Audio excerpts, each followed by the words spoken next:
Lena Andersen, til lukko vi har som høyre noen kvært tøyren så har høyre for det som har vunnet nok så negva trontene.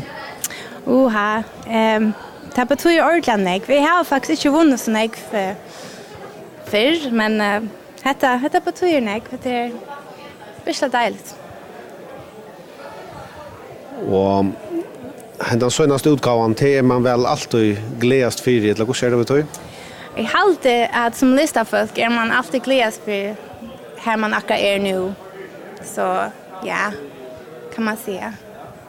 Hva atlaner ligger for framman? Atlaner, vi har en rikve av nudslø som må få et liv på ankermata, bli tidsi opp. Så vi får nok gang på en nudja fløy. Så det er det. Og til sjølvande utenlands at jeg vil satsa i løtene for til kombeie. Eller hvordan, i førgen har du jo oppnått alt som du kunne nesten? Jeg vet ikke, altså.